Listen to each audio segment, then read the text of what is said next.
One of the things that I want to normalize is that starting at about age 7, we start to associate asking for help with it impacting our reputation, right? So starting when we're really young, we go, oh, if I say I don't know something or I can't do something by myself, people will think I'm weak. People will think I'm dumb, right? It will undermine my credibility. So I want to give everybody credit for the fact that if you're having trouble asking for help because you conflate asking for help with people thinking that you are weak or not credible or not smart, you've had this belief for decades and decades, right? I'm 50. So if I've been believing that since I'm 7, that's 43 years of wiring of neural pathways in my brain associating those two things. So the first thing I want people to know is it is very normal for you to have trouble asking for help and accepting help.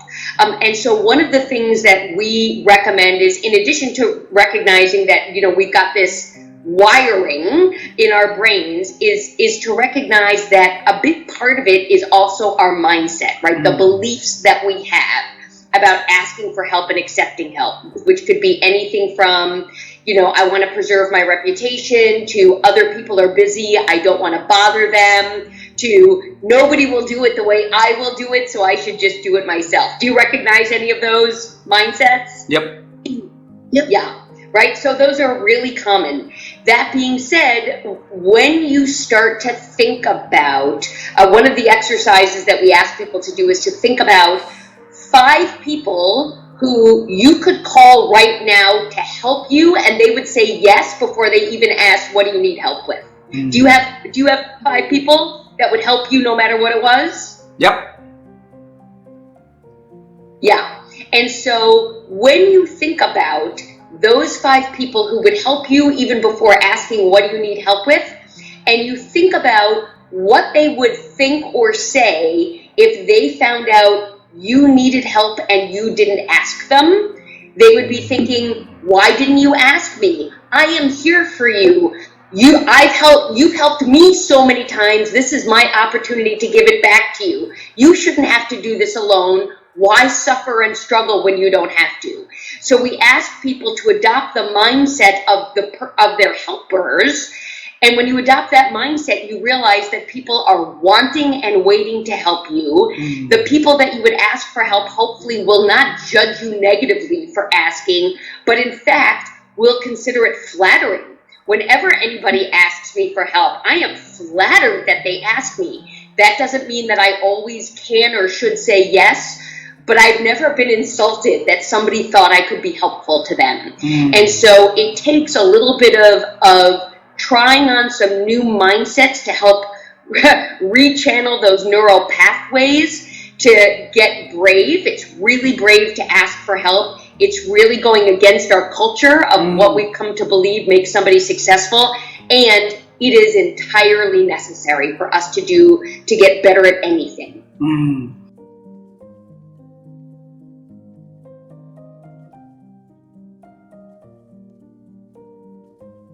There are 3 things that can help a person, and that's getting them involved in volunteering, mentoring, and philanthropy.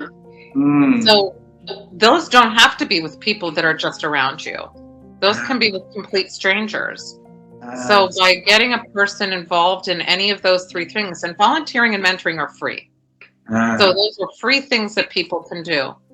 So they've had things like grandmas who go into daycare settings and they hold babies. That can be a big change. Now, somebody might say, well, that's not a big deal. What could that be? But you're helping someone to make their life better. That is a big deal. So it can be something as the volunteering aspect of it can be whatever it might want to be. But our first instinct should be to find out what it is that a person can feel productive in. And it may be a surprising thing that we didn't expect. We always put a higher level on what we think that should be, in terms of that there should be some kind of effort or something that should have come from it. But it's usually our things that are most effortless that are the most powerful for us. So those are things we can do. We can engage if there's an older adult who is not doing much, but it looks like, boy, they're having a pampered life, but they're so unhappy. Well, get them out, get them to volunteer, whether it's holding babies in a preschool while they rock them in a chair, or it's helping to impart, well, these are the traditions. I'm going to share my traditions with you. I am going to share with the things that are valuable. Religion, that's another big thing that people like to pass on. Mentoring. So some of the keys that people forget about are that we have our religion and faith and culture passed down from so many generations. How did that happen? Lots of times it's our grandmas. So, trained from grandmas. Yeah. Well, that should be super valued, and we need to remember that. And that's oftentimes what will bring a person out of feeling a sense of despair or that they're not getting anywhere, is sort of igniting that. Wow.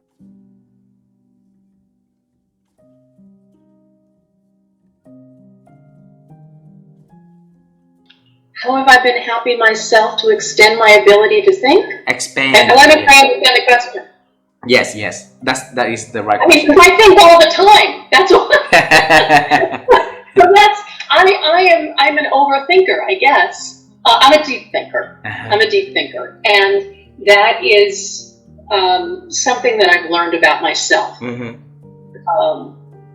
And so when I work with somebody, I start observing their body language, their facial language. I can look at somebody and see a perfect example, a simple example actually. There was somebody that I was talking to in one of those meetings I mentioned about charity, and I noticed that we were talking about a situation. His ears started to turn bright red, and then it spread around his face. And I said, it's okay. I believe you. You don't have to tell me if it's painful, but I'm listening if you want me to. The minute we open our eyes, you can start to see how people process shame or joy or sadness or anger when we give our whole focus to somebody else. We can learn how to interact better with them because we come to learn those things that they are comfortable with. And by the same token, have you ever spoken to somebody about a topic, and all of a sudden it was almost like a light came into their face, and you saw this big smile, and they're like, oh my God, you knew it was sincere. And just by paying attention to their eyes, to their face, to their hands, to their tone of voice, to the words that they use, you learn so much by giving your whole focus to somebody else. And I think in leadership, if you don't make that time and give it to each of the people you work with, you will never know what is important to them. You will never know what their strengths are. You will never know if there are things that they would like to do that they haven't gotten the chance to do. I spoke to somebody today. She is creating a new project. She went to the person she was working with and she said, you know what? I'd really like to be able to set up this spreadsheet on the data and the demographics, and I know it's not what I normally do, but I'd enjoy. Now you have an employee who says, this is what I like to do, this is what I could do, and can you let me do it?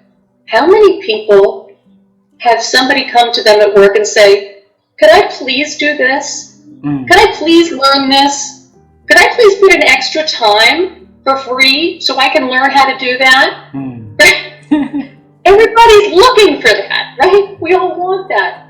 And when you sit as a manager or as a leader and you give each person their own individual time, because they could be embarrassed in front of other people, there could be a conflict, they don't want somebody to make fun of what's their dream, making that time, even if it's once a week or every other week, and giving that block of time to each of your employees is an absolute gift. And when you have that conversation, you will discover so much more about the people that work with you, that you will discover the talent that you never even knew existed. Exactly. Amongst the people. Absolutely, absolutely. So pay attention, listen, and give them the focus of the time, watching their language. Absolutely. There are people who like to just focus on their spreadsheets. This is more important. We understand business is business and you've got your bottom line. So here's the bottom line. Your people want to belong. They want to matter. They want to be seen. They want to be heard. They want somebody to say, what's your opinion? Or, what was your experience? Have you ever done this before? Well, when you were in this situation, how did you handle it? And how did that work out? Would you recommend doing that again? Or do you think because of your experience, there'd be a better way to do that? That's tremendous information. And you only get it by literally making time. Yep. And giving another person focus and listening to the answers. Absolutely.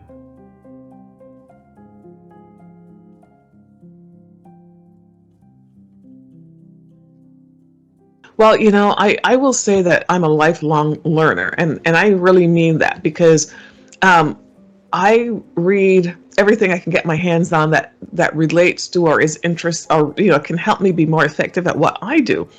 But I also read things that are outside of my domain. So, for example, many of the people that I know who are industrial psychologists, they read a lot about things in industrial psychology over and over and over. But they don't go and read the stuff that is coming out of the engineering school, or they don't read the stuff that the technology people are saying.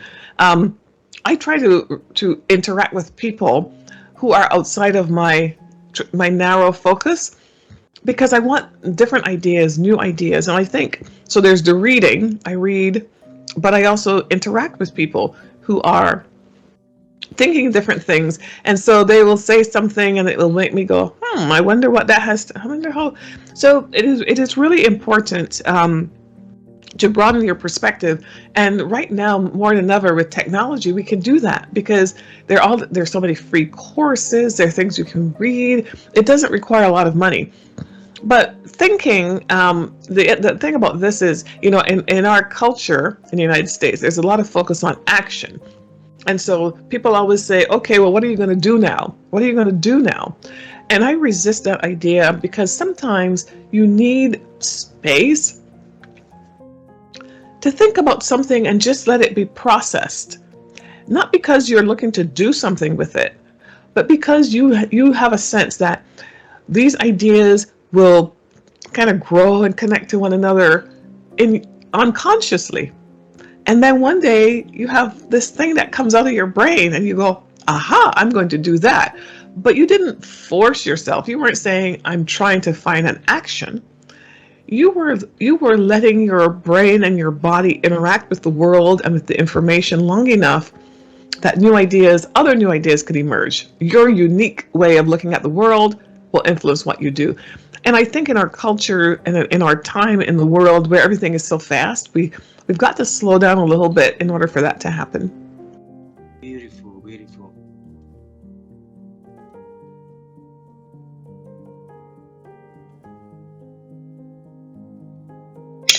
I have different ways.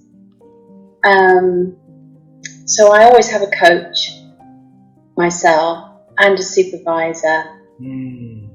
And part of what I want from them is to challenge and stretch how I think and my honesty with myself. So it's creating the containers or those spaces which are really putting the focus on me.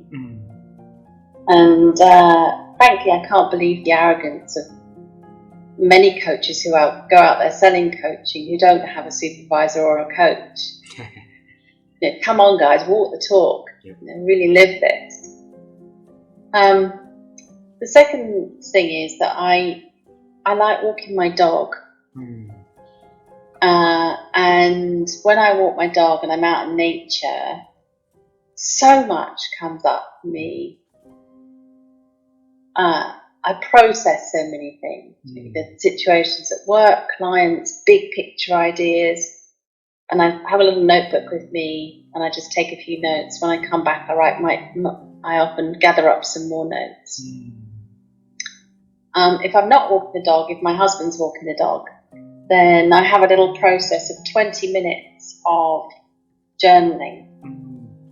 But the journaling is really about allowing myself just to write without editing.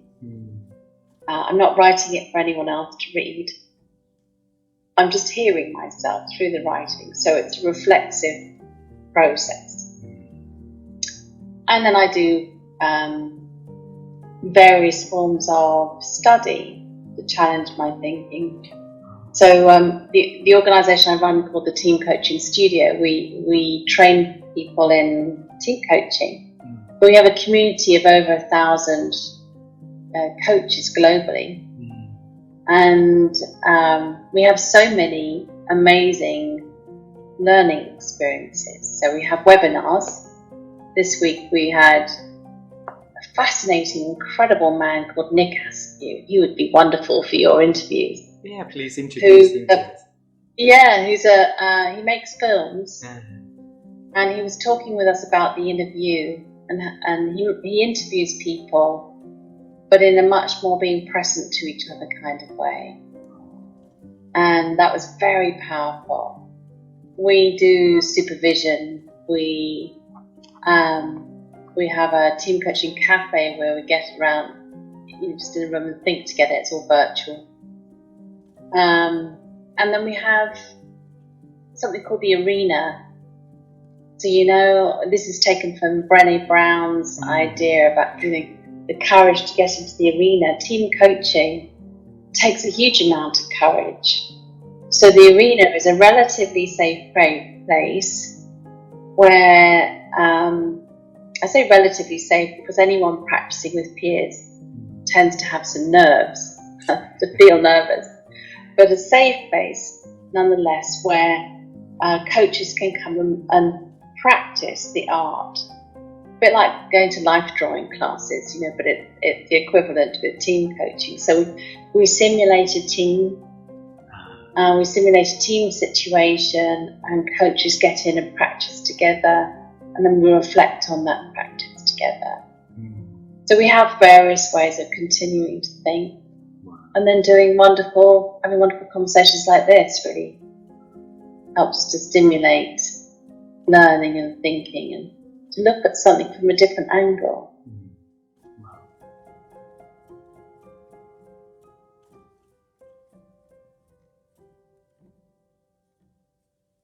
Well, self-love and self-esteem go together because they're both really about valuing yourself and knowing that you're worthy. If you don't love yourself, you don't see that yourself as worthy of having a fulfilling life. People that struggle with self-esteem really have a hard time seeing that they are worth anything and that they undervalue themselves, and that can affect your job life. It can affect your friendships. It can affect your relationships. It really plays a huge role in that, and so does self-love. And they do sort of intersect in a way because they're both based on how you really view yourself in this world. I really believe that what I've seen sort of in the mental health area of people's lives has been so greatly affected. It's almost, I would say it's a pandemic within a pandemic. And I think, especially now with people working more from home, and there needs to be that real communication is really key. And I think that self-esteem and self-love really do play a huge role in our lives. And having more openness, more candor about it, being able to discuss mental health overall. When you think about, if you have really low self-esteem, it can lead to things like depression, anxiety. So of course, those things then impact every other area of your life. It affects your job performance. It affects your relationships. So I think there needs to be a lot more candor around that topic. And to stop, when people hear depression and anxiety, I still think to some degree that there's a stigma around that. And there shouldn't be. There needs to be, I think, a greater awareness and a greater understanding of those issues and where they stem from. And most of the time, people that struggle with anxiety and depression, it's either linked to a specific event that they've gone through, or it can be linked to like some sort of past trauma. And so there needs to be more understanding of where that stems from. And I would say that most of the clients that I speak with, anyone dealing with depression and anxiety, it's because of their low self-esteem. It's directly linked to that.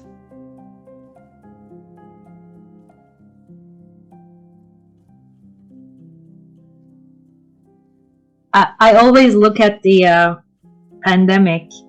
Yes, it had so many minuses. It had so many experiences that were really hard to go through, but it also came with its gifts. Like nothing is 100% negative and nothing is 100% positive. There is always a positive in all negative. It is about how we look at it, what we choose to focus on. And when I choose on the positive side of the pandemic, I see that I had the opportunity to connect with thousands and thousands of people. I'm not exaggerating. Like, it is amazing. It has been amazing. So every adversity has also its gifts in it. In general, people are like hamster wheels, and life is like that, and that becomes our routine and our normal. And with the pandemic, that hamster wheel was taken out from the cage. So the hamster was like, okay, what's going on now? What am I going to do now?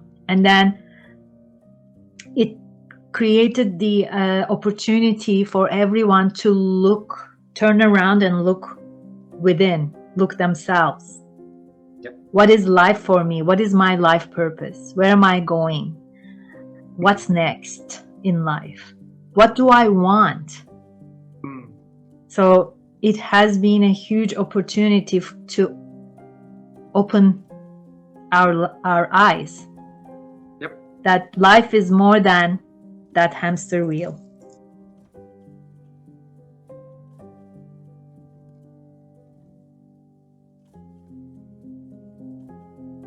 I don't know if that's the case for other divisions too, but marketing roles generally are quite exhausting because your life is, especially in global firms, in global brands. I mean, there is a product launch. You work really hard to make sure that the product launch goes well, and the product is launched, and then already that product is launching, then you are getting ready for the other product launch.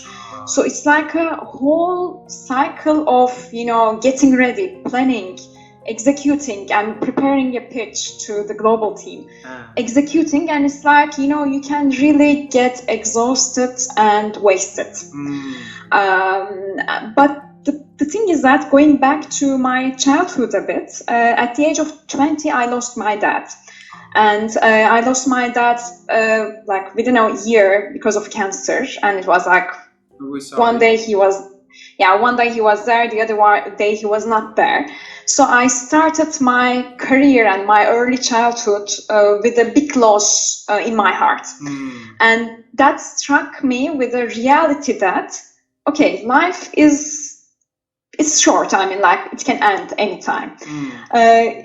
And then over the last 20 years after I lost my dad, it's been like 22 years now, I've got reminded of this reality that it's life at the end of the day, because I have so many, people in our family, in my close family, they have cancer and then they are struggling with it and so on. So I have like, constant reminders in my life that life is short and you have to live it to the full. This is not to say that I'm living a mindful life every day, 7 days a week and so on, but it's like at the end of the day, this gave me an opportunity to see. I see it as an opportunity, actually. I mean, I don't know. Maybe I'm trying to justify my position here, but I'm trying to make the moment at the best of the life that I'm living. So every day, if something is exhausting me and I'm going back and I say, okay, what can I change here? What can I do here that will make my life better? And I'm not a believer of work-life balance, because we spend like 8 hours with our work, and I personally spent another 4 or 5 hours, at the shower, cooking and so on, thinking about work. So I always had the mindset of, okay, whatever I do for work, it needs to matter to me. I mean, I need to enjoy it, or I need to make it enjoyable for me. I mean, like, if I'm not happy with the profile that I'm doing, I need to enjoy it. That's why with roles, with global roles that you are given, let's say a brand director role or a brand manager role, the company gives you a chance to do some stuff, right? I mean, they gave you authority, they gave you responsibility, they gave you a budget. And the budget that we get is a very good budget, actually, compared to the smaller firms. So I always, when working with Nike, I always had this in mind. Okay, I have a budget, I have responsibility, and I have authority to communicate with people, because Nike has a name and it can open doors. And what can I make that I can benefit as a person mentally, and that would also help the brand succeed? I mean, what's the intersection of these two? I mean, the thing that will make me happy as a person and satisfied, and the thing that will make the brand happy and successful. And I try to find that intersection point always when I was doing my marketing work. For example, I mean, just to give an example, yes, please. I was using dance. I was dancing. I started dancing after a certain age, and I understood that it gave me another level of confidence as a woman in life. And I saw that it happened to some other women and some young women, actually, in Turkey too. And I said, I mean, this is a sport at the end of the day, and I feel that something is changing in me when I dance. And at that time, I was doing marketing for women in Turkey. So I was the lead of marketing for women in Turkey. And I said, okay, I mean, if this can bring me confidence, and it's a sport at the end of the day, then why don't we do a dance campaign that would, help people introduce themselves to dance? So we started a dance campaign where we were, inviting people, women from different cities, to dance with us, come and dance with us. So, and the thing is that it was so refreshing for the brand, because at that time dance was not as popular as it is now. It's now, all Gen Z, there was no TikTok at that time. There was no dance in our lives. Yes. And it also gave a fresh perspective to the brand, and another opportunity for the brand to connect with young women. And it also gave me an opportunity to, make something that matters for me. I was enjoying dance. I was so into dance, and I knew that it changed something in me, and it's going to change something in other women too. So that was like a win-win for both sides. Wow. So this is an example, and I always, whenever I do work, I always try to find those intersections between my work and my personal fulfillment and personal satisfaction about life. So like working with a purpose, let's say. Wonderful.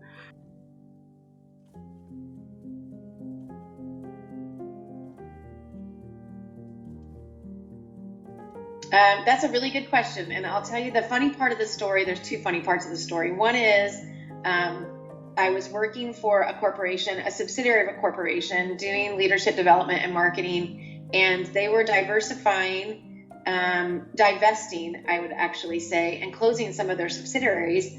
So I got to keep some of the contracts I was working on, and I thought, well, I will just do consulting for a little while and look for a job. And so I just kept calling myself Janice Perkins Consulting. And I kind of got woken up in the middle of the night. I'm a very faith-based person. And I kind of got woken up in the night, and I felt like the Lord was saying, you should name it. If you don't name it, it's not real. And I was like, okay, that's true. I'm kind of dodging that I started a business. I'm pretending. And so there were some relationships going on in my life at that point. And I felt like the conversations around those relationships were, there was a constant theme of capacity, what capacity I had or what I needed, what capacity people had to give. And I started realizing that we limit our own capacity. Our mindset limits our resources, right? We only have so many hours in a day and two hands, and the speed that this computer will go or how good this camera will stay on. But in essence, what I have to give other people in impact is much more infinite, because my heart has the ability and my character and my reputation to expand tenfold based on my network, based on my resources, and based on what I have to give. You know, one of the examples I use in training all the time is I know a woman in her 90s who has like 27 great-grandchildren. And she didn't have to go have surgery to love those great-grandchildren more.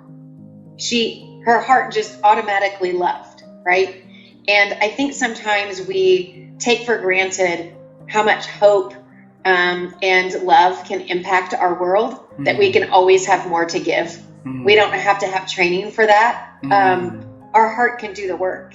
And in essence, when we can do that, we actually have more steadfast ability to process and have optimal outcome in just what we do in our gifts and talents. So I decided to call it capacity, so I get to talk about it all the time, and how we limit our own capacity based on our mindset and our families of origin and our workplaces, and sometimes our distressors that really impact us, right? When we focus on the things that go wrong, then we're not focusing on the things that are going right, and all of a sudden our negative outlook changes our capacity for the day. So it just makes the work fun for me that then everyone always asks, why do you name it that? And I get to talk about it. It makes me excited. Thank you.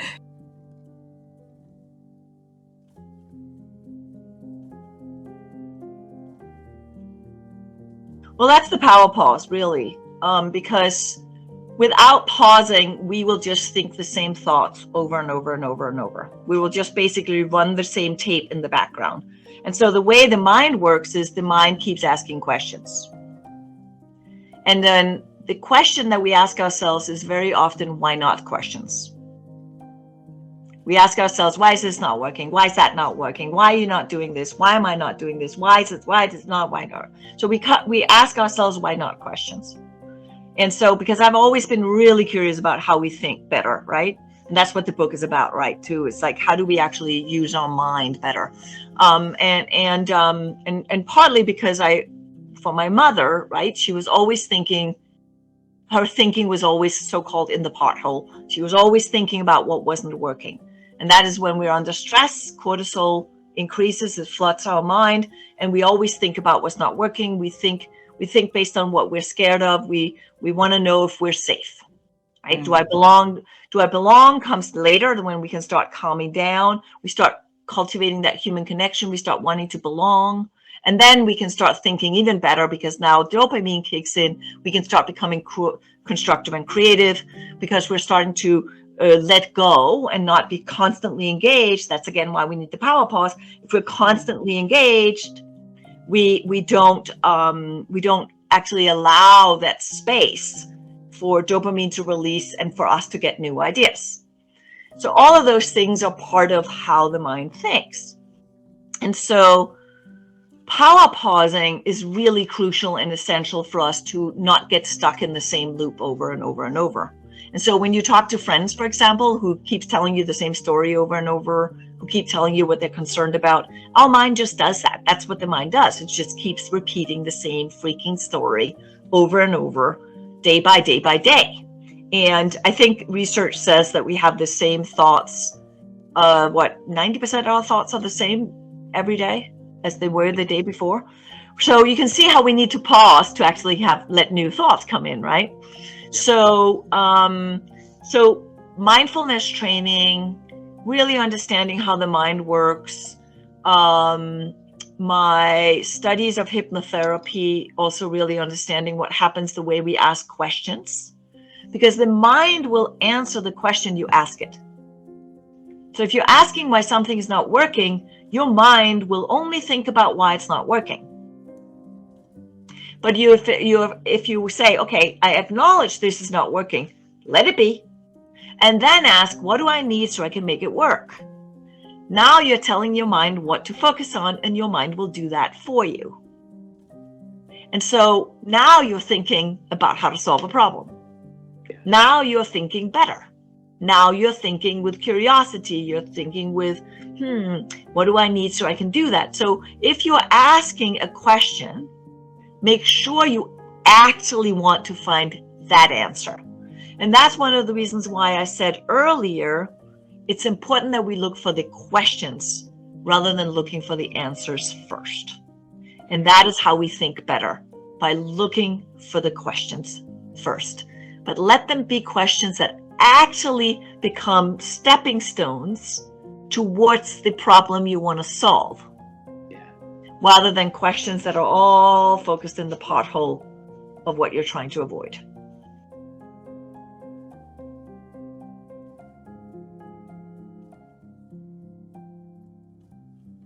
One of the things that it taught me is I need to be more self-aware. Whenever I was a very young officer, I got myself into a lot of trouble because I was trying to be somebody that I was not. It wasn't successful. I didn't stand out. And I had to really look in on myself and what I was doing to be a better leader. And like I said, I'd messed up pretty badly, in those first couple of years because I was trying a leadership style that wasn't mine. Everybody around me, they were yellers, and I'm not a yeller. I'm very empathetic. I like to listen. I like to pull a team together and get all of their ideas, and maybe we can come up with a better strategy. It wasn't until I got a mentor that recognized this and said, hey, you're leading the wrong way. And he basically made me sit down and think about, what am I good at?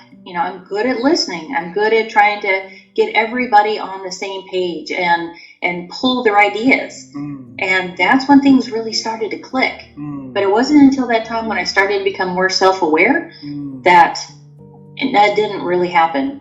And that's what I've used throughout my entire career. I just was able to retire as a Commodore of a regiment of 1,800 people. And I've kept that with me, is that I know what my strengths are. And I think that there's people out there and they feel so uncomfortable with the way that they're having to lead other people. They're probably doing it wrong.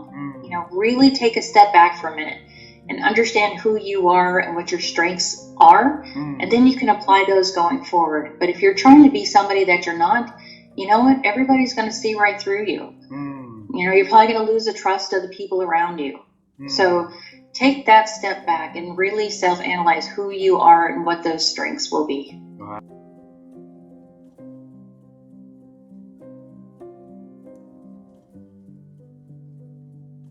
Great question. So the first one is the art of asking questions. So practice questions. When I first started practicing asking questions, I used to write them I'm a note taker. I used to write a whole lot of questions in the margin of my book as little guides and prompts to me to help me grow my questioning capability. And so questions are really important, and learning the different types of questions, the difference between what questions and why questions. So really get good at questions. Questions are a currency of leadership. They're definitely a currency of change. So I think that's really a skill to spend time on. Going in hand with asking good questions is learning how to listen so that people feel heard. And a very common request of me is, when I go into an organization, do you think you can just get the leaders to learn how to listen? Like, could they learn how to listen? So I really think that those two things are foundational human skills. They're certainly foundational leadership skills, and they are really important for change. Because if we're sort of in between the project and the business, or if we're in a coaching, or there's some form of question and being able to listen and translate that information between people, that's really important. So I'd start there. And then I'd also say work on facilitation. So the root word of facilitation is to make easy. So have a think about every meeting that you have a chance to lead. How do you design it in a way that makes it easy for participants to feel safe, to learn how to participate, to do that work collaboratively? I think that those three things would be great starting points and great ways that you can add that into your work. And no matter where you are in the workforce at the moment, you've got opportunities. And if you go to meetings and you think you can improve them, offer up your ideas. Like, offer up. Nobody has ever said no when I've said, hey, I've got some great ideas about how you could do that meeting a bit differently. Would you be interested in a conversation about that? They're like, yeah, sure. So be courageous. Offer your help. Offer your help to people.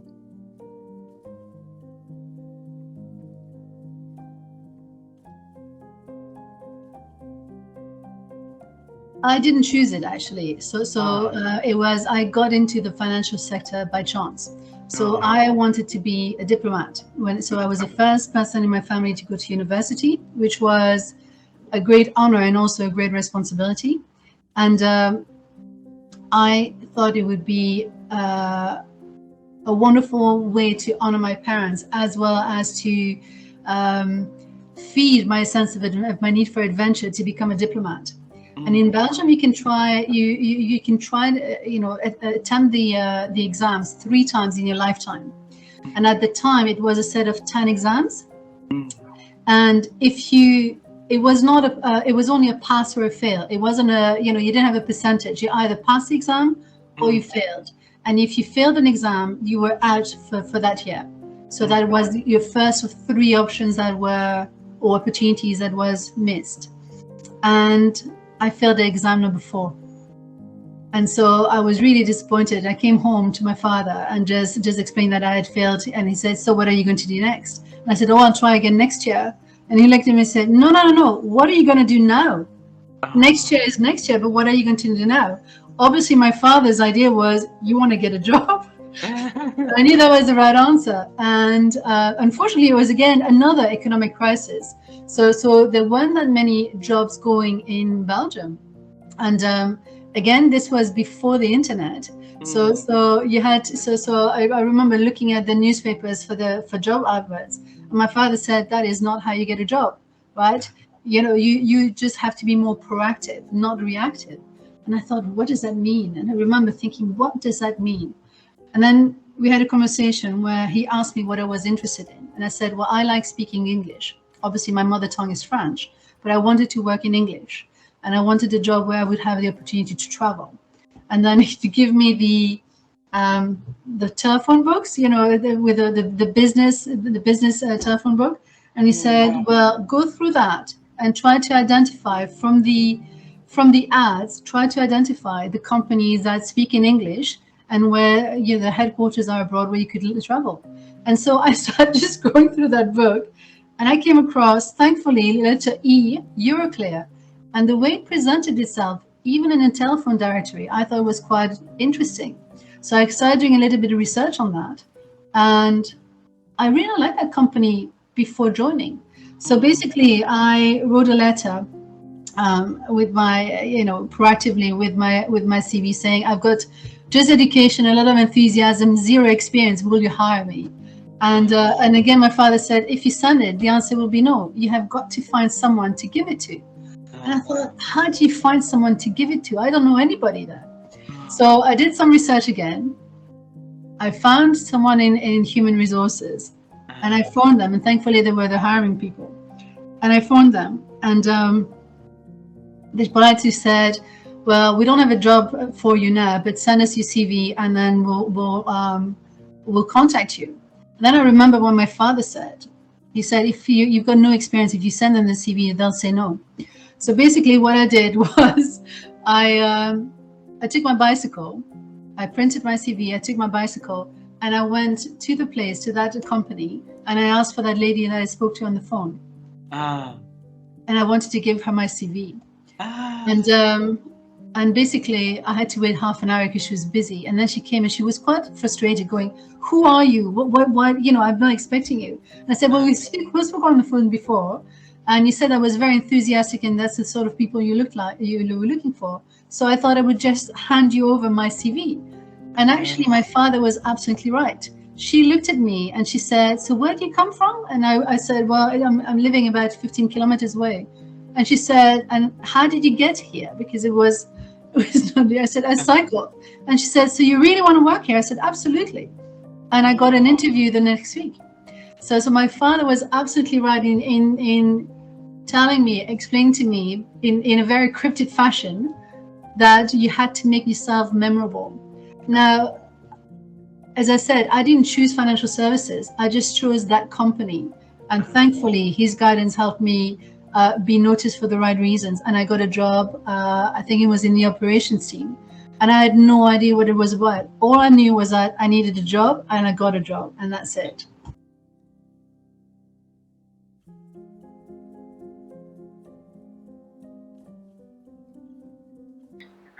The secret sauce, that's a big question here. I would say, what I have learned over the years, and it might have been already in my story, I have changed a little bit from a very rational approach, from believing very much in facts and figures and numbers.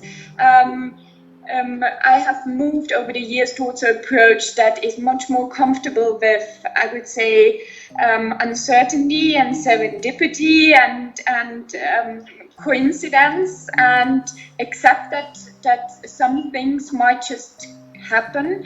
And I think one important approach or aspect over the years is really that for me more and more I see the importance really of people and the people side, and engage with different people, engage in building relationships with people and in networks of relationships, and that's much more important than engaging too much in the facts and figures and numbers, and so that's something that's, I think, a shift in approaching things and seeing an importance behind that I could recognize over the years. So let's say a little bit from a very rational approach to a more emotional approach over the years.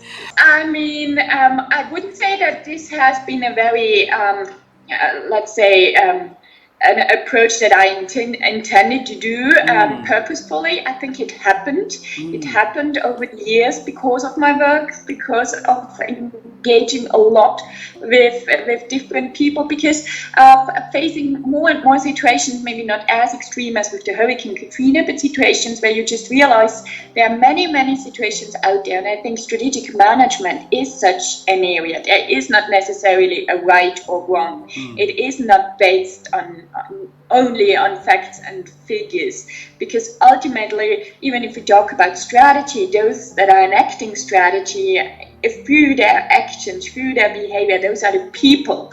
And the more you engage with this topic, you realize there's always this people side behind, and you just realize that some things can't be explained based on figures and facts. So I think it was a big learning process, not necessarily done intentionally, but just something that happened over the years. Also through those events that happened in our environment. I mean, we had I was definitely shaped by my experience with Katrina, but then also through having a family on my own, having 2 kids, doing my becoming a professor at the same time. Those are all influences and personal influences, engaging much more with people. And then, of course, the pandemic over the last years has forced us to come back and focus on ourselves more and the people that are around us and how we engage with them.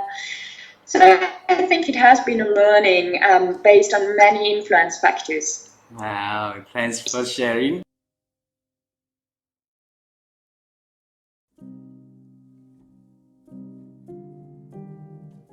Everyone's starting point is different, but I think it's about the goal that you feel like you don't have all the ingredients to do it.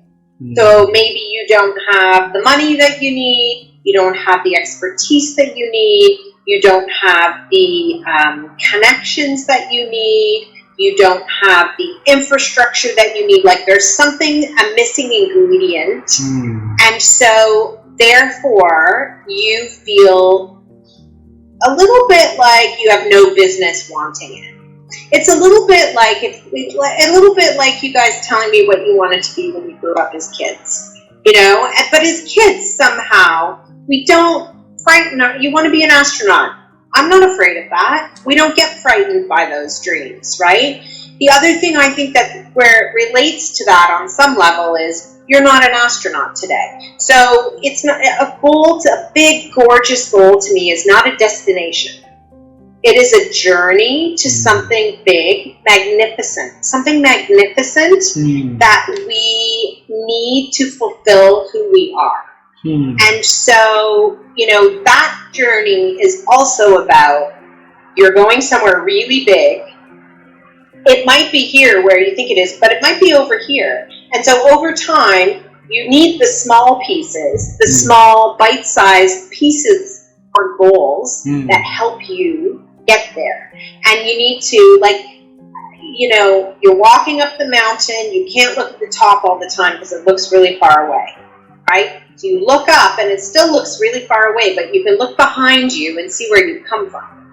And when you look and see where you've come from, you realize you're making a lot of progress. But sometimes you need to like recalibrate a little bit how you're getting to the top. And so that's where I think, you know, it is a process.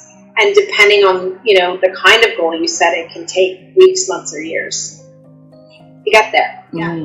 Julie, well, I think it's about letting down the boundaries of, you know, what makes you feel safe. So do I feel a little bit scared about this goal? Do I feel a lot scared about this goal? Do I know how to start? And so, you know, I think it's that piece of, or do I know, you know, how do I like leverage the people I know? How do I leverage the things I know? How do I leverage the team I have into new territory? And so it's sort of like one of the things I think you need to also do to set these kinds of big, gorgeous goals is around, you know, clearing space in your life, in your calendar. You know, you do have to say no to other things to be able to like have the brain space to think about these kinds of goals.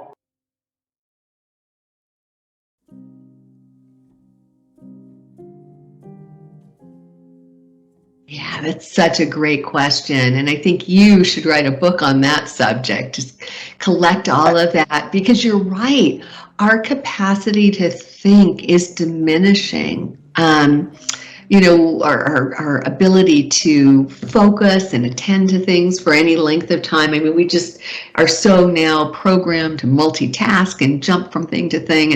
It's really hard. So a couple of things that I know I do for myself is my thinking time tends to be earlier in the day. If I get up quite early, so before the rush of the day begins, I've got a little bit of that quiet time for contemplation. But the other thing that I will do is time box thinking.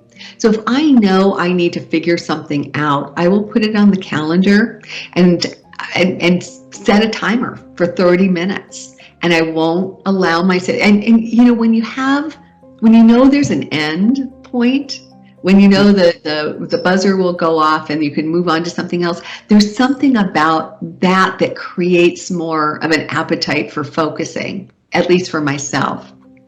And so when I know I've got this 30 minutes, I can be heads down. I won't look at email. I won't look at my texts. I can just figure this out. There's that level of intensity that I can bring to it, I find is much greater than if I just, let myself lollygag around all day trying to do the same thing. And then the other thing, it's interesting. I hadn't really thought about this till you mentioned it, but we just came back from a vacation. We went to Africa for a couple of weeks and got to go on safari. And before going to Africa, I created a thinking list. So the things that had been kind of in the back of my mind that I hadn't been able to attend to, that required some creative juices, I put together a list of things just to think about while I was away. So it wasn't like heavy to-dos, I wasn't creating any deliverables, but I had to think about how I wanted to approach a few things. And it was interesting because in the space that we had over the course of the vacation, there were moments where I was able to come to conclusions about things. And I think I had 8 things on my thinking list. I probably came back with 5 that I was able to cross off.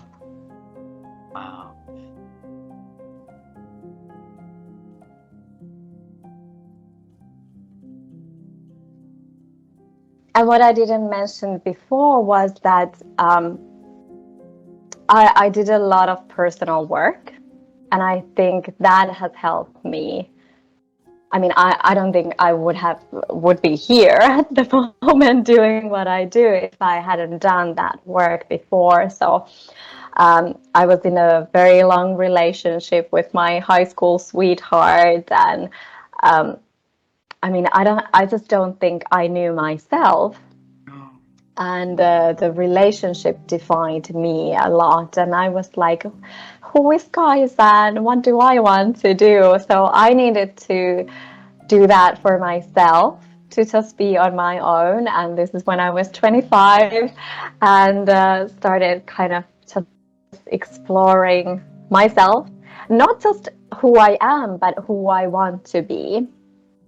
And maybe this is also rooted in Finnish people. We can be a little realistic and pessimistic, and I wanted to have more positive way of thinking. I mean, this is also studied, like how as humans we still have the flight or flight mode, and of our thinking, I think it's 65% is negative, because we are always in that alert mode. So we really need to do the work in order to think in a more positive, optimistic way.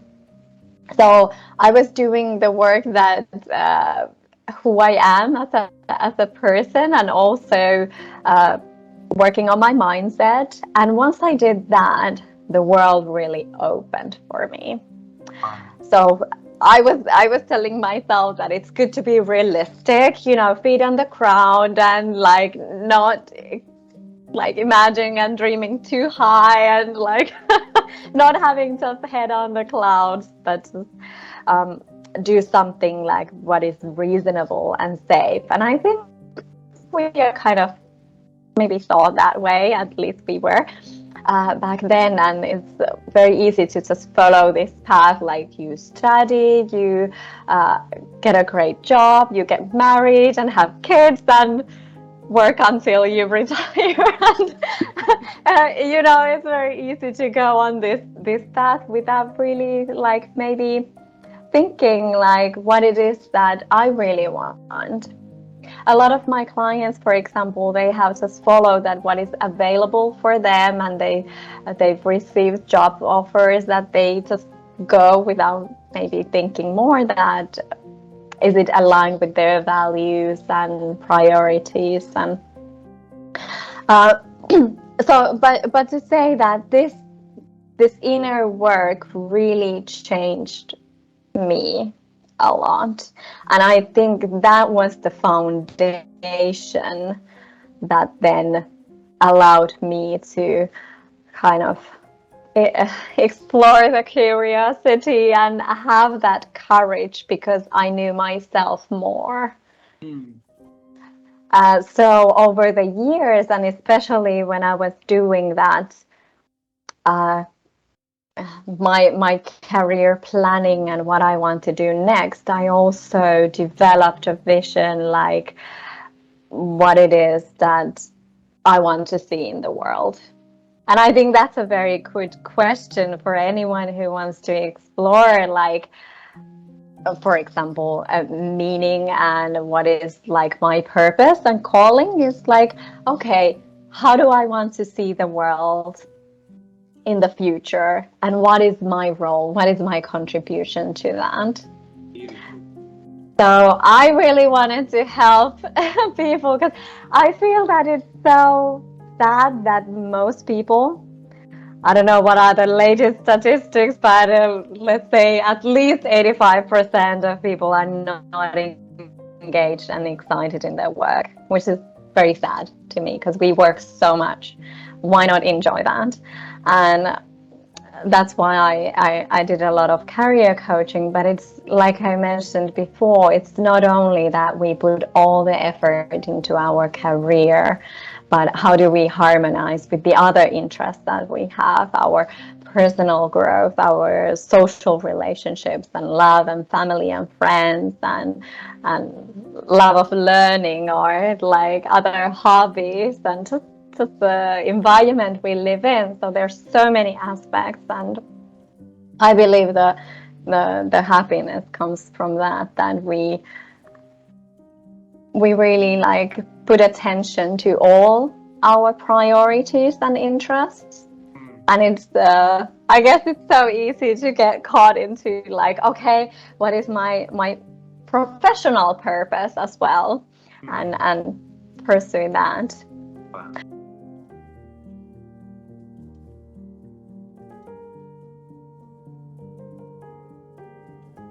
Divest before you invest.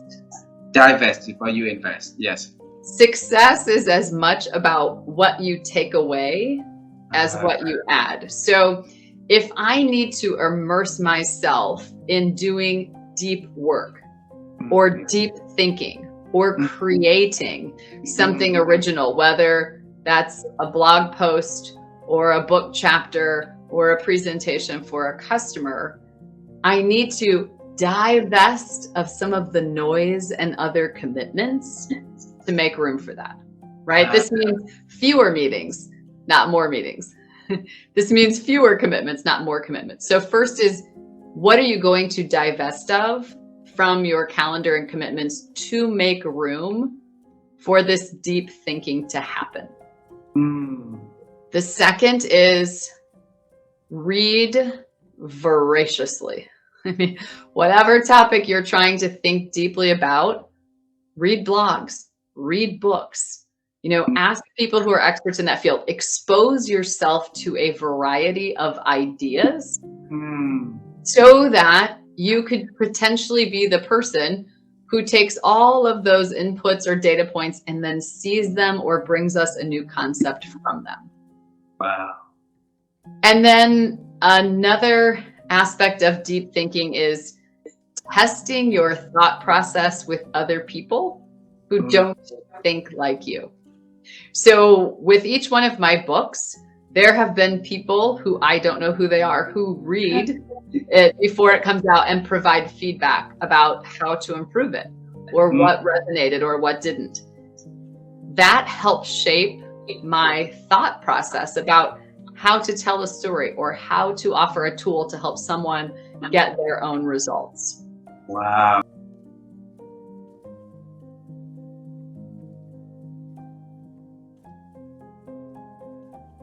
at its core, design thinking is a creative problem-solving tool. And so no time in history, in my opinion, has there been more problems for business leaders to solve than there are today. Yes. You know, whether they be outside market conditions, disruptive competitors, regulatory environments, pandemics, you know, the rapid change of technology, you know, that leaders are bombarded left and right with problems to solve.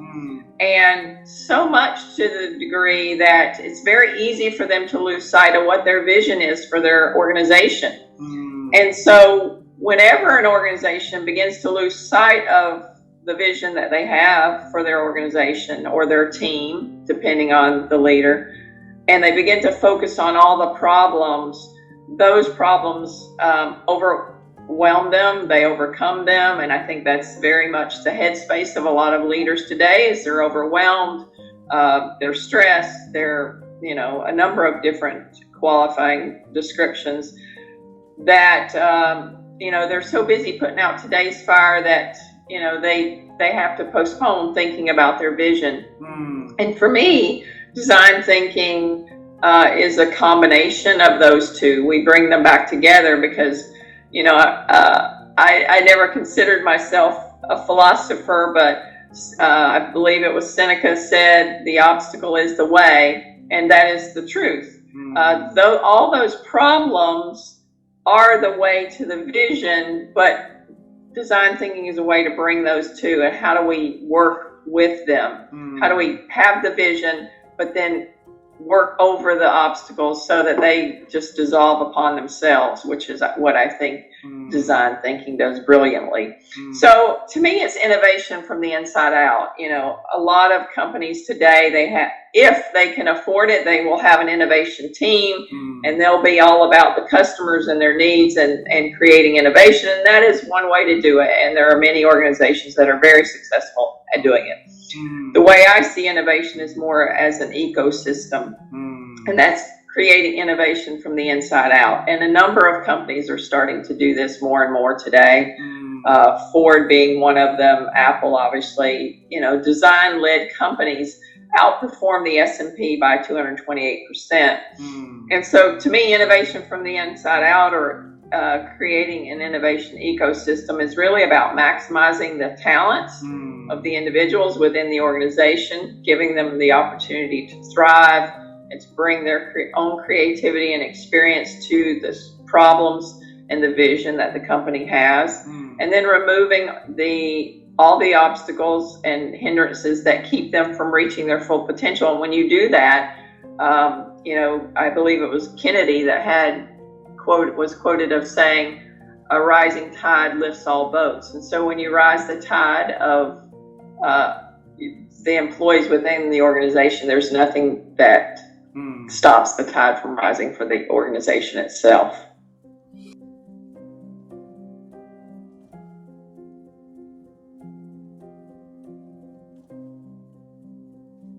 Well, that's interesting. You know, I think the most important thing is to give yourself space to think. And it is so difficult, you know, our world, there is so many things going on, right? It's a constant fire of work to do, tasks. And one of the things that we really work on in our own business, in our own lives, and help our clients with is, what is the most important thing?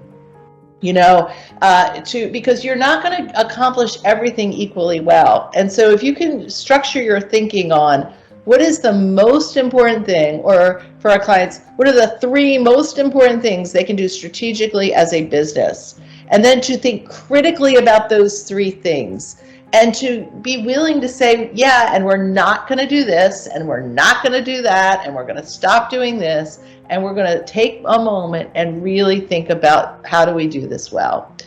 And sometimes that really that takes a lot of courage, because you could be down a path of something and then the world shifts And, I know when we shifted with the pandemic, it was like we had to stop and think, because 90% of our work was in person.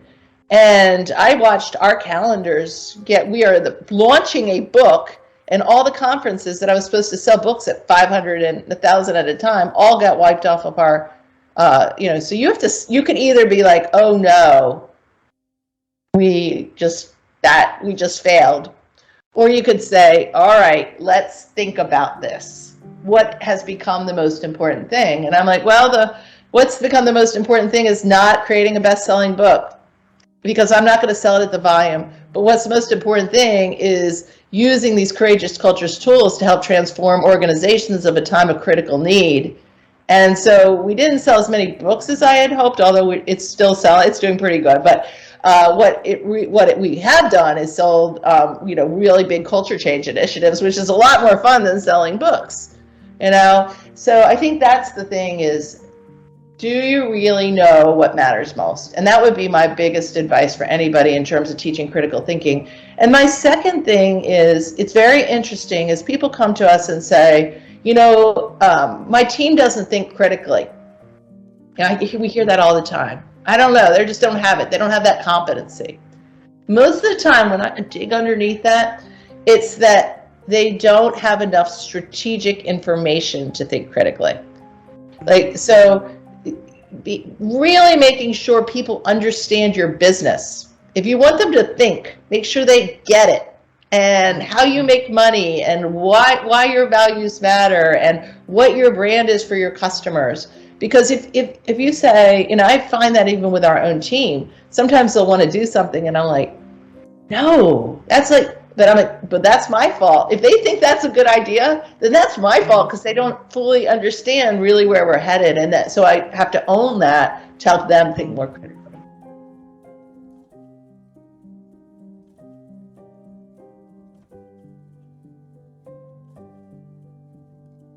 Enhanced listening is primarily focused on the future. What's going to happen? How can I make that happen? How can I do this a different way? Heart listening is very much in the present, very much tuned into what's happening right here and right now, tuning into what's going on right in front of me, and really tuning into facial expression, vocal tone, gestures, body language, what's happening underneath the spoken words. That's very much involved in the present. Head listening is oftentimes involved in the past. What's already been proven, what's already known, what are the facts that have already been established. So what's happened in the past? What kinds of patterns are already in place? So we need all three of these. Most of us are not adept in all three, but it's well worth knowing the modality that we're weakest in. And for me, unfortunately, it's head listening. But fortunately, my husband is a good head listener. And when I decide to partner and collaborate on projects, I make sure that I have an adept head listener in the room, because they will pick up on stuff that I, as a hands listener, am not. So it starts to become interesting. It starts to I know that when I'm focused on how I'm listening, that I'm slowing myself down and I'm paying attention and expanding my radar about what I'm perceiving. My perceptual radar is definitely being expanded when I slow myself down and listening. There's actually a chapter in the book that I took a risk in putting in, but I started to get curious again about how listening really serves certain high stakes professions. And so I chapter 10 is about listening to save your life. Listening as a skill in conflict negotiation. Listening is a skill when you're trying to talk somebody out of taking his own life. Listening is a skill when you're a CIA operative going undercover. It's listening on steroids, really, because you have to. Listening when you're in danger, when you're in a trapped situation. What happens and how you have to amplify your listening skills in order to survive. So that again, you know, I'm obviously not a conflict hostage negotiator or a CIA operative, but I'm looking at this as an opportunity to really explore and ask questions and dig in to some other people's experiences.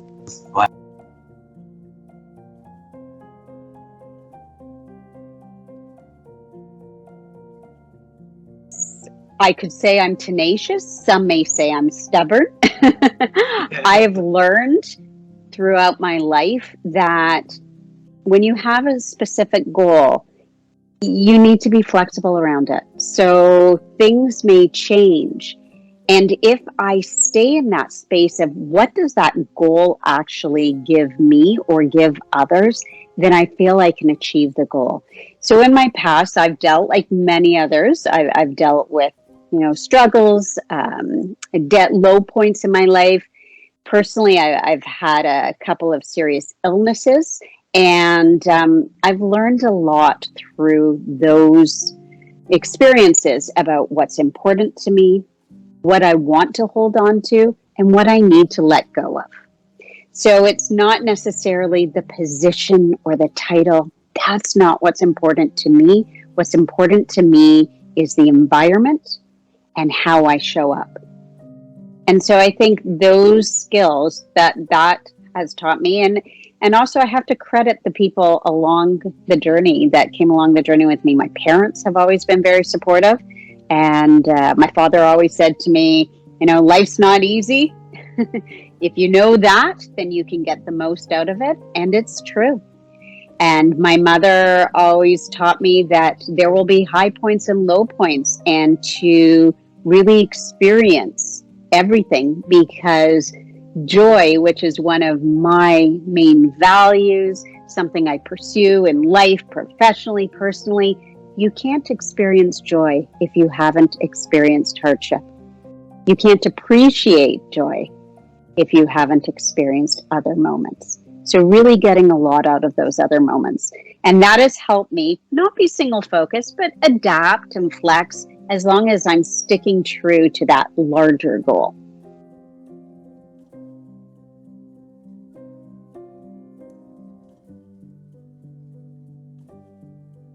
Yeah, that's a really great question. So if you think about it at different levels, an organization might have values, right? We've seen all of those. Sometimes they're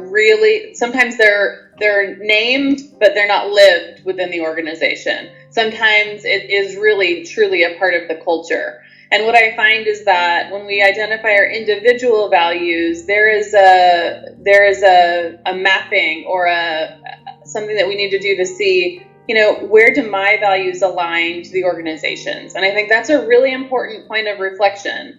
And a lot of people, that's what it was in the pandemic, right? It was like, hey, I thought I was aligned with the organization's values, but maybe I'm really not. And so I think the same is true at then the leadership level. So as a leader, are you, what is the culture that you create, and how are you showing up for your people? And do your values, you know, at the company level and at the leader level, then emphasize for your people what's important to them? It doesn't always have to be aligned one for one, right? So, but as long as there's a little bit of overlap, and that shared overlap might just be the shared company values that you have, right? And what I find that with people that are fulfilled and are more so aligned with at least one or more of the company values, right? And so we can all agree on, you know, oh, we love the mission, right? Or we love how we get the mission done, or things like that. So it's important, I think, for diversity in everything that we do, that we do. So I don't want everybody's values to be the same. What I do want leaders to know and to share is their values, how those show up, and the idea is then modeling your values. And so, I might even have the same values as some of my direct reports, but they mean different things to different people. But I want the idea is to model your values, whatever they are. So if my value is health and wellness, and that's important to me, and I model that for my team, then it gives them the permission to model their own values and to prioritize their own values. So their value doesn't have to be health and wellness too. It could be compassion. It could be family. It could be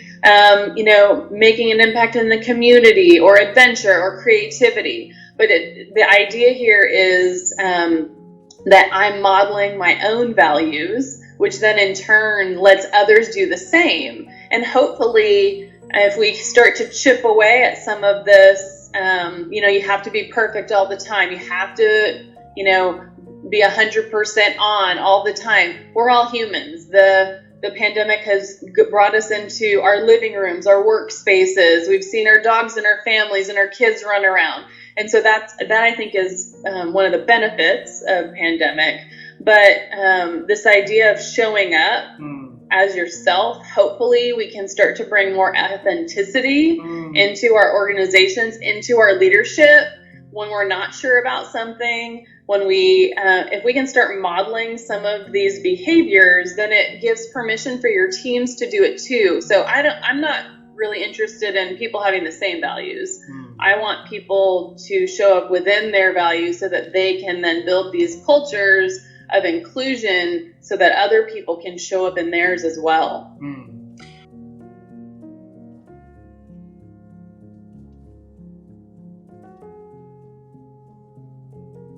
Okay, I'm going to answer this through a side door, because you also asked about the food company I started, and I think I can connect those two.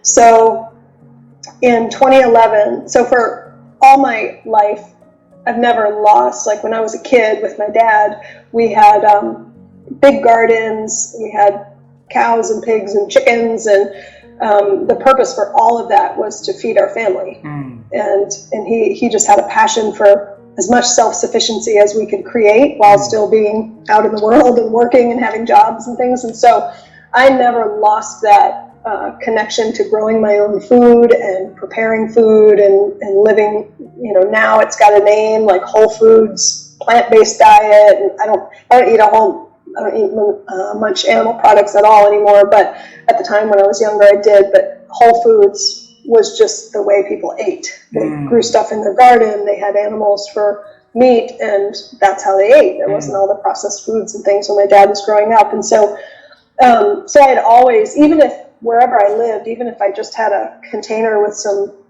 lettuce in it, I was always looking for, like, where's the sun? What can I grow? Even in a little jar or container.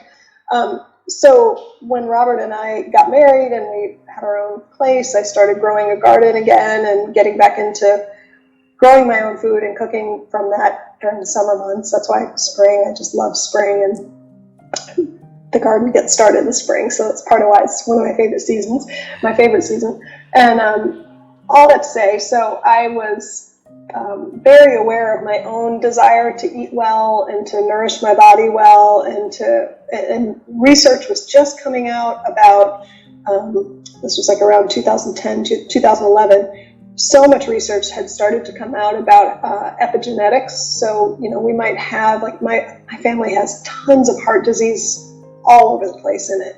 I had my first really high cholesterol test result when I was 25. And that was the early days of, like, hey, maybe there's something we can do about this. Maybe just having the genetics for things like heart disease or whatever doesn't mean we have to get it, or we have to get it as quickly, or like maybe we can do something through diet and lifestyle. So a lot of my older brothers and sisters had struggled with cholesterol early on and were on drugs and medication, and this new idea of prevention had just come out. And so I was on that early. And so when it was about 2011, I had a good friend who really values health and well-being, but she had a corporate job, very demanding corporate job, and her work, the lifestyle she lived because of her work was not a match for eating really well, especially when she needed convenience and food quickly and didn't have a whole lot of time or energy to go to the grocery store and to plan her meals and to cook all the meals and chop all the vegetables. And so it made me mad. I just like, why is it that we're learning so much about the fact that we can actually reverse disease, keep disease at bay, change the course of our family history in one generation, literally, show future generations a different way to be with food and our bodies and all of that. And yet my friend can't, when she turns to the food system that we have in America, at least, it gives her everything but what she wants, but it is fast and it is convenient.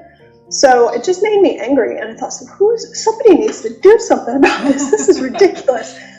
I stomped around, very self-righteously for a while. And then one day it's kind of like my coach self woke up and was like, hey, what if you were someone? What would it look like if you did this?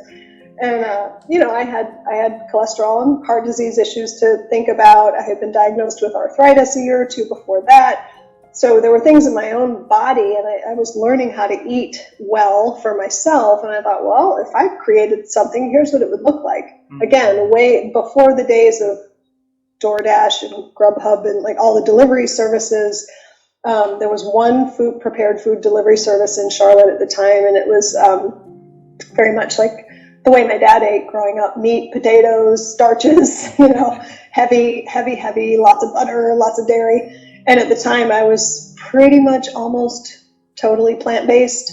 So I designed this business and I showed it to people who were smart, and they said, no one's doing all of this. It was plant-based, gluten-free, processed sugar-free, local farmers, sourcing local farmers, or as organic as we could make it. And so long story short, I met my business partner while I was running a pilot and testing the idea, and she's a chef, and so we started this company called Nourish. They just celebrated their 10-year anniversary, and it was Charlotte's first ever plant-based, beautiful, delicious, hearty food, surprisingly delicious, and oh, I want more of that. It was not rabbit food. It wasn't like just salads. So I sold my part of the company to her in 2014, but I'm now, I've been coaching them and supporting the business in ways that I work now.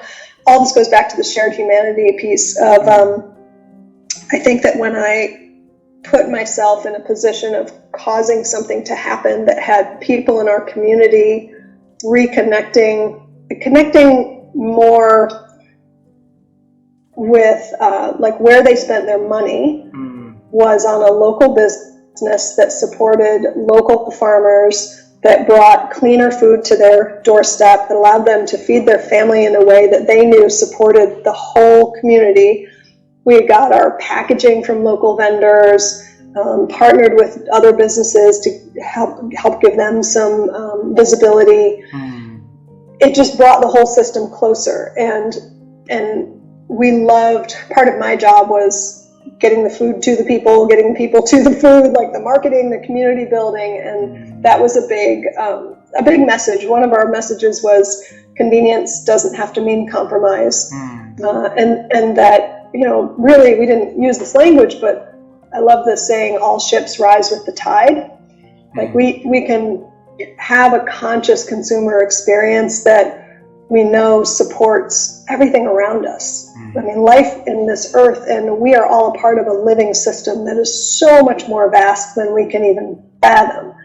And so even in these small ways to support that, I think that really woke me up again to, okay, yeah, I could do something about this. And in my coaching, knowing that when I worked with clients, whatever we were working on for them, one of the consistent things that would happen is that they would, whatever their last conversation was, they would walk out the door knowing who they were, like knowing what their thread in the great tapestry of life was about, at least more, and being able to speak that and make choices in their lives based on that. And so they would then be more confident, and they would walk with their head held high and their shoulders back and be taller and know their place in this whole system of life, and at least know more about it. And so I knew that whoever they interacted with after that got a different experience of that person, that thread in the tapestry, and that made a difference, you know. So I think it's always been a part of who I am, thanks to my dad, and gratefully I've found my way through my work life such that I can support that elsewhere through the people that I can impact.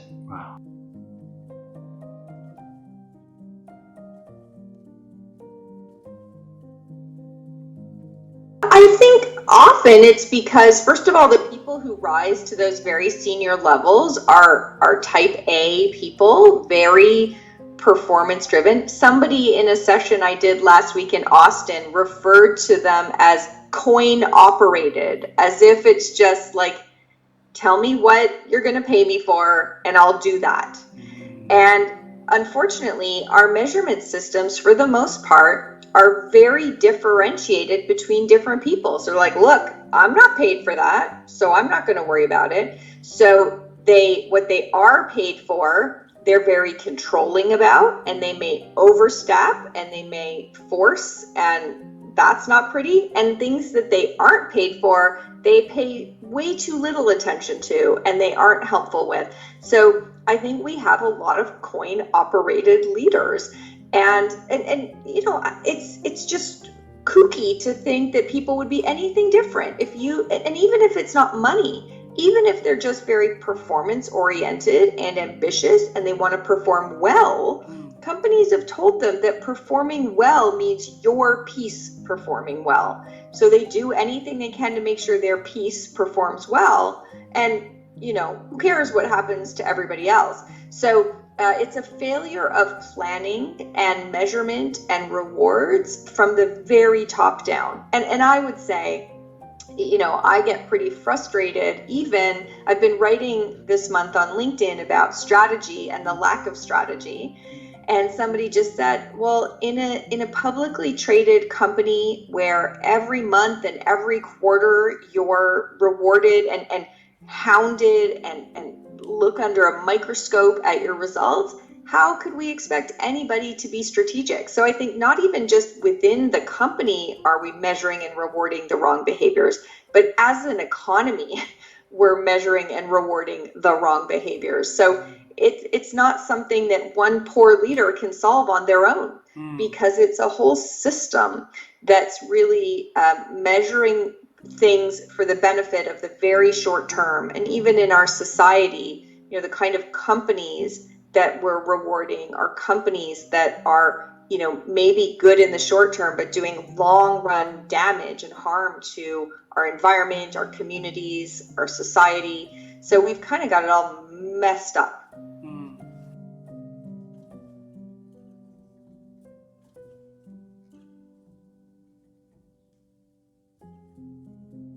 Yeah, it's a great question. The first thing I'll share with you is that there are periods of time where, you know, our organization is called Being First in support of conscious change leadership, the being part. It's not just about being number one, it's about the being, your way of being that you bring. And there have been periods of time where I have jokingly, even with clients, said, no, we need to rename the name of the company to Doing First. You know, the times when we just get so busy and so, you know, so time pressured, and clients have this need, and producing new trainings have this need, and all of that. Dean and I both get up early in the morning to have quiet. And, you know, whether it's for meditation purposes, exercise purposes, taking care of the animals, you know, it's a very, very important time. And it's a precursor to thinking. So for myself, I have a pattern where I typically wake up about 45 minutes before I have to get out of bed. You know, there are exceptions to that. You know, I got to catch a plane or whatever. But usually I give myself time. And that time for me, when I'm, you know, semi-lucid, I'm not asleep, but I'm pondering things. That's a very important time for me to think. And it's also a very important time for that intuitive voice to show up with guidance. And so it's really creating the conditions where quiet thought can occur. So, you know, if I'm tuned in and I'm listening throughout the day, sometimes deep thoughts will show up. But for the most part, it's really crafting that space in my life so that I can actually reflect on things. Now, I will also share that having conversations with like-minded people, whether it's Dean or a few other friends, synergy occurs in conversation for me frequently. And so I can have breakthrough in my thinking because I'm talking about it with others. And so that's also another option. That's true, you know, the extrovert side of me, although I'm more and more introverted the older I get. But that allows that synergy to occur in conversation with others, assuming those others are also deep thinkers.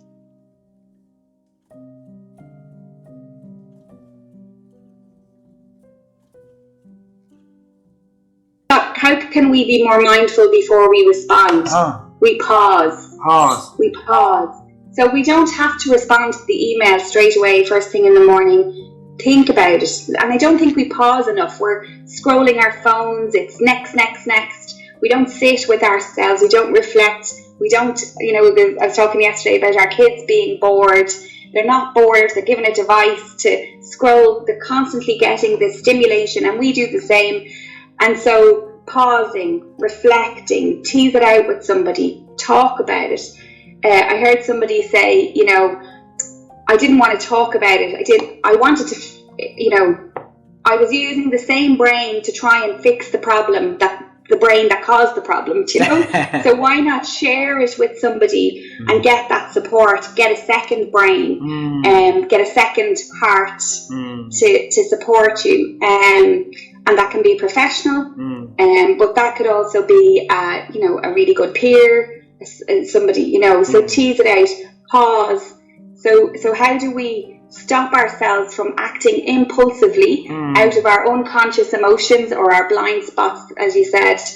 And I've been doing this myself, whether it was parenting, whether it was working, whether it was just in my social life, whatever. If something really gets me, that's it, I want to just tell them or whatever, I go, okay, what's happening for me right now? How am I right now? What is this? Is this really about that email and the way I've read it? And so much, as you know, can get lost in translation on email, tone and language, and we could misinterpret something, but also we could see it through our filter of, are they going to find me out? Are they trying to catch me out here? And so it's about pausing, sometimes getting a second opinion, not, you know, having some food, lunch before you reply, or checking, am I really annoyed with this email, or is it because the bus was late? Do you know, really checking, what is this about for me? And I think expressing it is, you know, either writing it down, emailing yourself for private, kind of secure email. But the feelings bit, what's the feeling? I always ask myself, how am I feeling first? So, because sometimes when we say what's happening for me, we think, we try to rationalize, logicalize, make sense of, you know, all that. But it's an emotional, you said it, it's an emotion that gets in the way, an emotional fog. So what am I feeling right now? Where can I feel it in my body? If it's my chest, it's probably a bit of anxiousness. If it's here, I'm getting angry, or, you know, sometimes your body can tell you how you're feeling. And so what's that about? Then you can do the understanding and insight and awareness piece if you start with the feelings rather than the thoughts. Got it. So I see it like a triangle.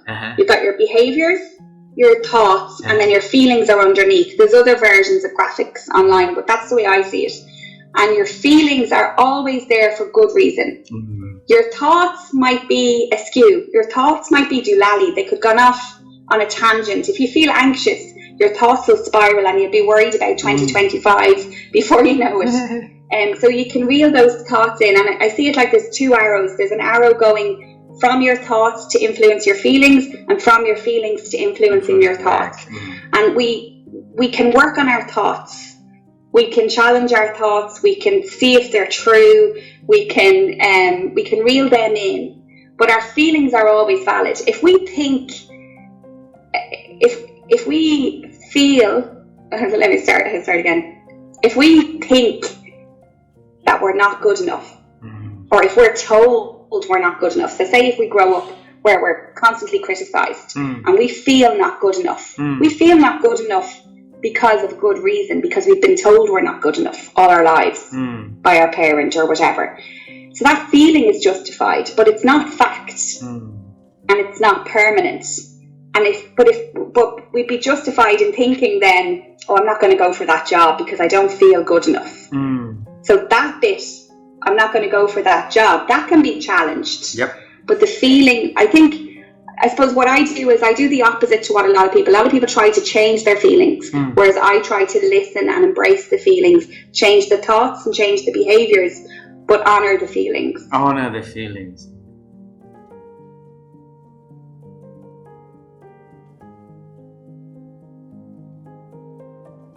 Perfect practice is not going to work here. You just have to ask. But I'm going to give you the secret sauce, the secret questions. You ready, Please. Yes. How and what? Just about any question can be asked with a how or a what. So any kind of question that I have, and let's say my intention is to write a book. My intention is to write a book. So I could talk to you about, let's say you're an author. I could say, how did you get the idea behind your book? What was your first best next step? What would you say to a brand new author? How would you get started? How would you come up with a table of contents? But see, if I say instead to you, do you know how to write a book? Are you going to say is what? Yep. Nope. Yes. Do you know someone I can talk to about writing a book? Nope. But if I say, how would you go about finding someone who knows about writing a book? How would you go about learning this new role in our company? What would you want from someone who is providing these computer services to you? And all of a sudden, the question opens up. It's an open question. And it's kind of pretty much anything somebody throws at you, too. You can say, what? How? So, we want you to solve this problem. What's the problem? What do what else can you tell me about it? How would you like me to solve it? Kind of Wonder Woman's bracelets, right? Anything that you say, you can pretty much say what or how, and people will open up and give you more information. And that's what you need when you're a good negotiator, is what kind of information can I gain?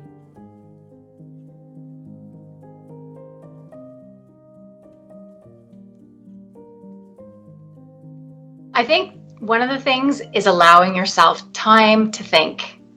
We don't give ourselves time to reflect on ourselves. We reflect on so many other people, but we don't give ourselves time and space to think. Going out, being in nature, taking time to walk amongst the trees or the gardens or the whatever it is, the valleys, taking time to just be by yourself is a rarity nowadays. So it's giving yourself that gift of time to think about yourself. And you can do it in a structured way, but you can just make sure you're actually thinking about you and where you want to go on this journey. Because if you are thinking about that, I know it sounds so self-indulgent, but if you are thinking about yourself in that way and how you can serve the world and how you can serve the people immediately in front of you, it allows you to then say, here's where I need to go next and how I can best be of service. So it's giving the gift of thinking space to yourself without thinking that it's an indulgence that you can't afford. You really need to think about yourself and where you want to go next. So I think it's giving yourself allowing yourself to think, and the time, and getting off all the devices to do so. I think that's a big thing. And that's what I had when I was growing up. I had time. I allowed myself to think about and see myself in the future and imagine myself where I want to be, and seeing myself looking out back on that experience. So not just seeing, me out there as an out of body experience, but me seeing the audience, me interacting with the cameras and being that person. So I think a lot of it is visualization, which I think our brains see it and then, okay, that is a possibility for that person. So those are the things that I'd recommend, is definitely giving yourself space. Beautiful.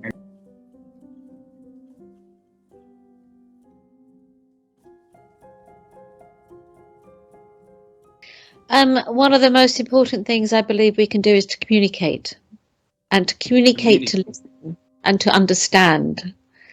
It's not about talking at people; it's about listening and their point of view.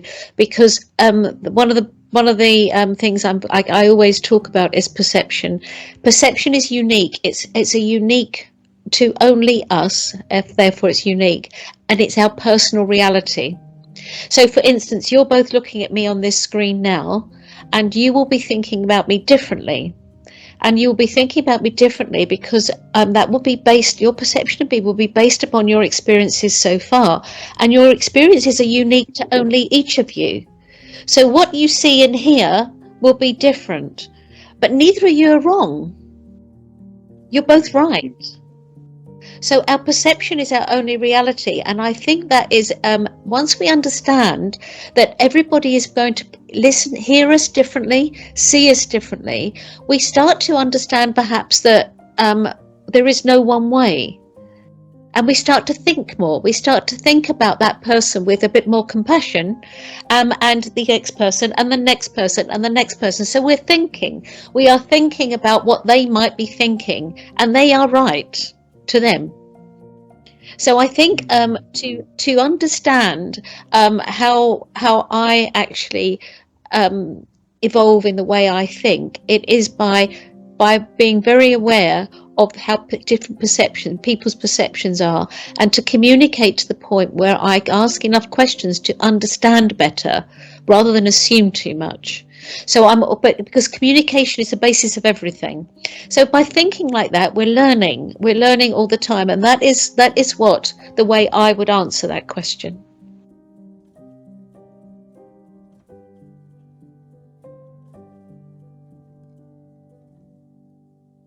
Yeah, humans, the great thing that we could do that is also one of our greatest problems is that we like to, our brains like to take shortcuts to understand things.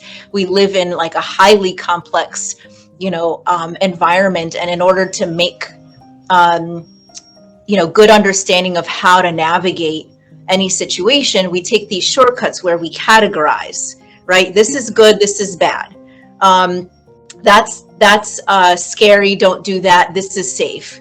And unfortunately, the downside of taking those shortcuts by sort of like pulling a few patterns in and putting it in this bucket versus this bucket is that sometimes our categories are wrong. And that person is safe, but we are calling them unsafe. That person is good, but we're assuming they're bad. And the only way to undo that is what you said, which is to slow down, reflect, and allow yourself to get back the information you decided to get rid of, and then rethink. Are they really bad, or is there something that is upsetting me about this situation? And I can address that without globally making an assumption about that person. Or is that situation really scary, or is it just everything is making me nervous about it, but it's actually a good thing for me to do that thing because I'll grow from it, So that slowing down that you mentioned, and observing how you feel inside, and what, the information that you've sort of gathered on the outside, and sort of restructuring it, decoding and recoding, makes a big difference in kind of how you, grow over time too. Yeah. So I might change the word think to reflect. Okay. Because that's really what I think I do in order to make decisions and understand where I'm going next and to slow down. And so, for example, I have this blog on Psychology Today, and it's focused on it's called A New Look at Women's Leadership. And I was writing for maybe a year and a half, constantly. And then the pandemic hit and the racial reckoning in the US, and I started really thinking and reflecting on that. And I started wondering, what is the message that I want to send here? Is this the right message? Is this still the right platform? I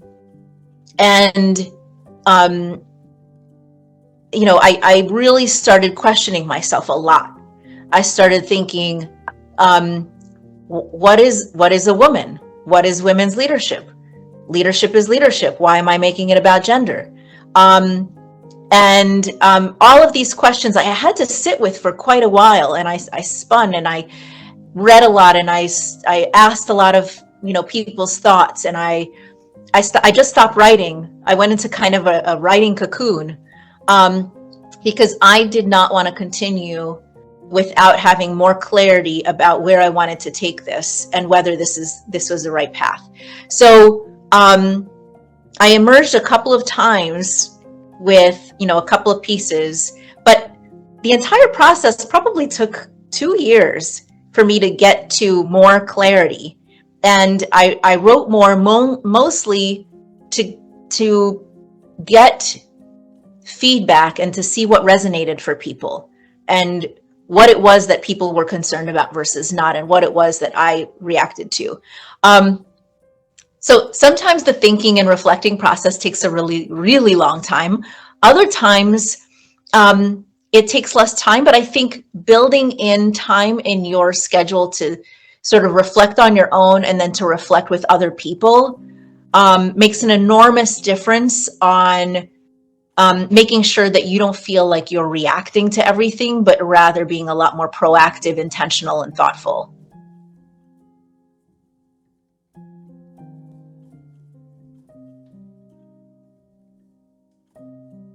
That's a really interesting question. So I think there's something organic, there's something innate about the ability to think. And there's also something learned. Yeah, so I think that thinking is fundamentally a product of curiosity. Yeah, so like I had a friend who used to take apart everything, toys.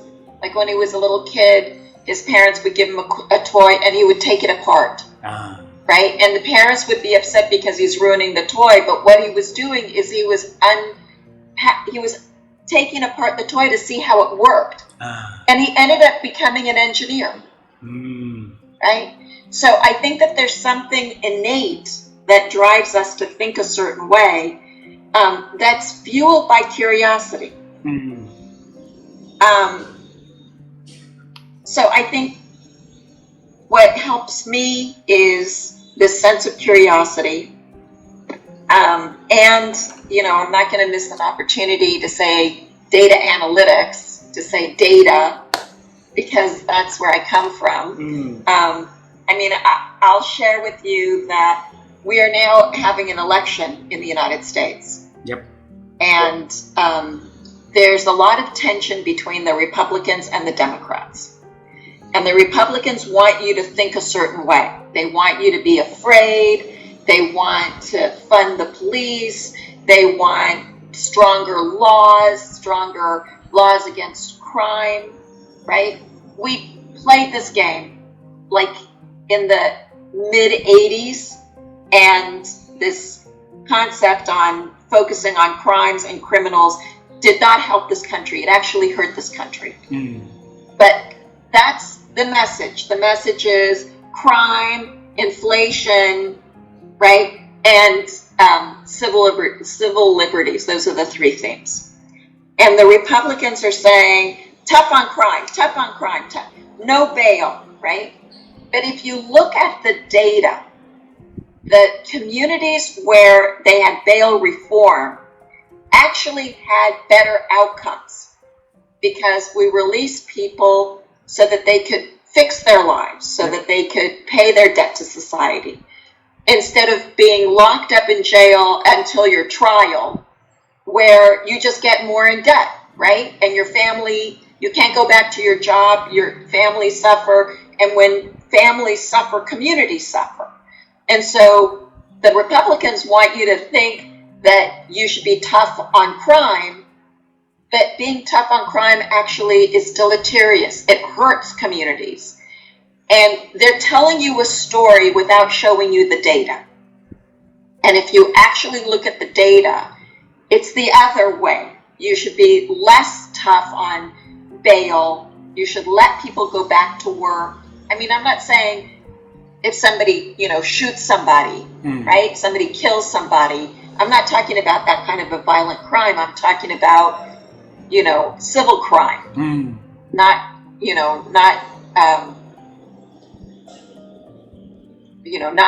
bodily crime, not when you're killing somebody. Yep. But if somebody steals something from somebody else, right? They put them in jail until their trial. And the trial can be a year. So you're destroying somebody's life and the people that depend on them. And then it goes downhill. So it's a long way to say, get data. Yeah? Get data. Don't let somebody else influence your opinion by trusting them. Do your own research and get the data. And I'll give you another momism. My mother used to say, if you can't decide, if you can't make up your mind about something, it's because you simply don't have enough information. Wow. So if you are uncertain about what you should do, if you can't decide, should I do this or should I do that, it's because you simply don't have enough information. So go out and get more information. And the minute you have enough information, the answer will become very clear to you. Wow.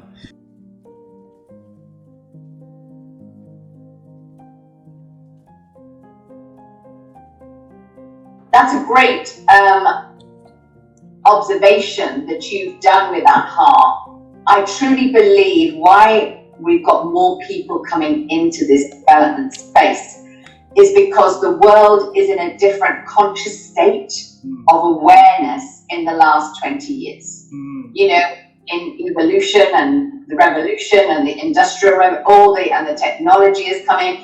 I think the world, even though we've been in the virtual world for the last 2 years because of COVID, I think the world has helped us. It's moved into a consciously high level with emotional intelligence and everything, and we want to connect more. So therefore, if we want to connect more, for us to connect more to other human beings, there has to be, this is my research head on and everything, there has to be a want for more knowledge, for more learning, for more growth, and therefore it takes us, it pulls us, or the calling, into those arenas to learn more about who we are, number one. And number two, once we learn that, we almost feel compelled to go and share it or help others. So even though I had, a caring profession like nursing, when I got into the self-development world and the learning world of understanding how the brain works and emotions and how feelings and humans work, it's always with me, and I know it's with, because I've spoken to so many people, it's a compelling reason that you have to find out more, know more, grow more. So I think that's why it's attracting a lot of people into that space. Now, you and I know there can be good coaches, there can be good leaderships, there can be good people that teach, train, mentor, whatever, but there can also be average people that can teach, train. And that's the personal pull. I think when somebody engages a coach, or somebody wants a leadership trainer, or somebody wants to just reach out to somebody, like we see things on social media, is that a good course to go on? Is that a good learning to learn? The values come through even on a social media post. I think people seek out the right feeling and the right vibrational level of who they should be working with. That's how we got together, and we found out before we recorded this call that we had similar values. Yeah. See, it works. Great question. I think that's a very deep question to ask, and I think, like this phone call I was just telling you about earlier, I think it's a very deep question to embrace for someone to take on board if they've had the security of working for a company, like you say, getting all the benefits. And the company I was at, I was getting good money and good benefits. And my friend said at the time, "What are you doing? You're crazy, woman, crazy, you know? It's a tough world out there." And I said, "I know." But it's the one word Vivian, actually, funniest enough, said there. It begins with C. It's called courage. Courage. It's courage. That's the emotion I know that I needed and had at the time. But I think it goes back to what we touched on here, and you said earlier in our pre-conversation, it's having that faith. It's whatever your faith is to you. There has to be a trust and a knowing that you have the courage. You have to be courageous if you're going to make these informative choices in your life. So I think to anybody that's listening to this in the future, and they're in that limbo land, and find some courage from somewhere. Find some courage to do what you believe you want to do, number one, and take it deeper. Find out what you believe you are put on this planet to do. But trust in your faith, whatever that, and that could be even an atheist faith. Even if you don't believe in a God, a spirit, a higher power, whatever it is, even if you just believe in yourself, you know? Believe in yourself that you can make that leap of faith, that you can dig deep and get that courage from every cell of your body if you believe you want to make a bigger difference. I think the last thing to say on that is find the courage first yourself, but then don't make it about you. Make it about helping others. That is a far more emotive reason to move forward. Like you guys are doing on this fantastic thing that you're helping people with. You're making it about hearing people's journeys and stories to help others. You're not just doing it for the sake of doing a podcast, are you? So I think when we make it about others, we don't always get that in our 20s and not always necessarily in our 30s, but make it about others, and the journey is so much richer in emotion, not necessarily in money, but it's richer in knowing that you are living your truth.